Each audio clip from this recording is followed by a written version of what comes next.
Bedtime stories for adults. Greek Mythology, Part 6.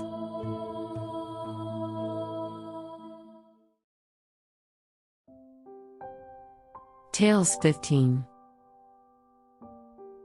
The Myth of Apollo and Daphne. Daphne was a naiad nymph in Greek mythology, the daughter of a river god. She was famous for being incredibly beautiful, and for catching the eye of god Apollo. However, Daphne was determined to remain unmarried, and untouched by a man for the rest of her life. Apollo had been mocking the god of love, Eros. In retaliation, Eros fired 2 arrows, a golden arrow that struck Apollo and made him madly in love with Daphne, and a lead arrow that made Daphne hate Apollo. Under the spell of the arrow, Apollo continued to chase Daphne, but she continued to reject him.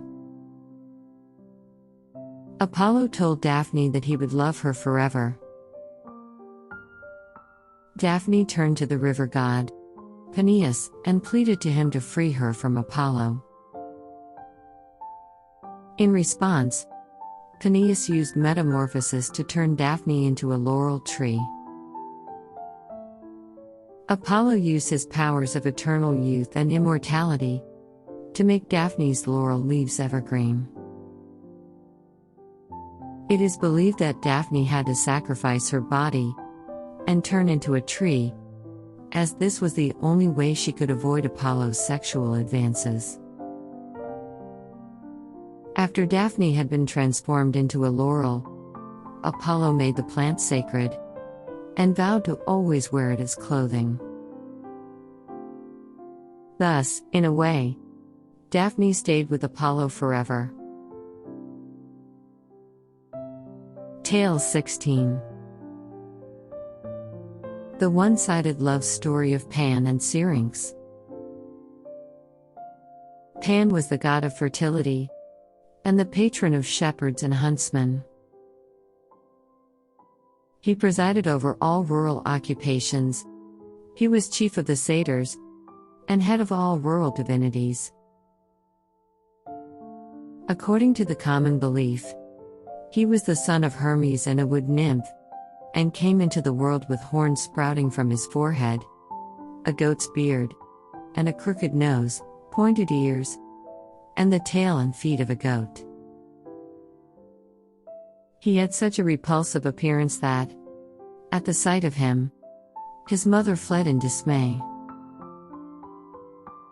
Hermes, however, took up his curious little offspring, wrapped him in a hare's skin, and carried him in his arms to Olympus. The grotesque form and the merry antics of the little Pan made him a great favorite with all the immortals, especially Dionysus, and they bestowed upon him the name of Pan, meaning all in Greek, because he had delighted them all. Pan's life was defined by his relationships with the nymphs. He loved them deeply. He was dancing and playing music with them, and some of them loved him too. Others hated him and were running away from him. Very complicated relationships indeed. And his mother issues appeared soon enough. The spirit of the reed tree comes from a nymph. Her name was Syrinx.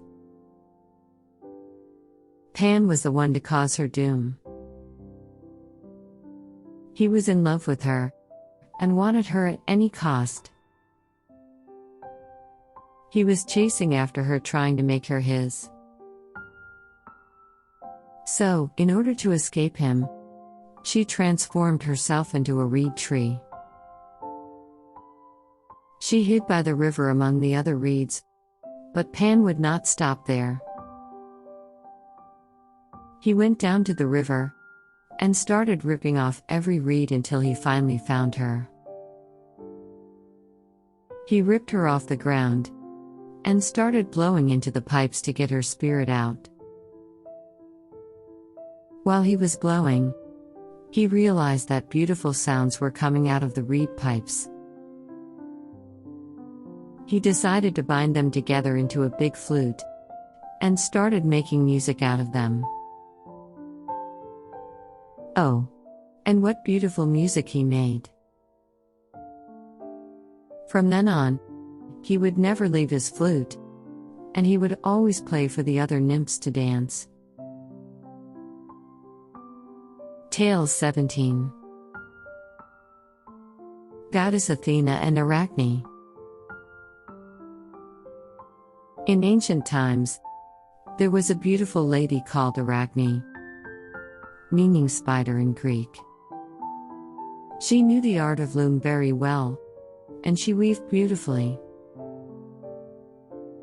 She boasted that she could weave better than Athena, who was the patroness of the weaving art. She even dared to ask the goddess to a contest. Athena accepted and they began to weave. Athena weaved a representation of her fight with Poseidon over the naming of Athena. Arachne, on the other hand, weaved the naughty adventures of Zeus and the other gods of Olympus. Athena, angered by the hubris Arachne dared to show, transformed her into a spider and cursed her to be hanging from her web for the remainder of her life.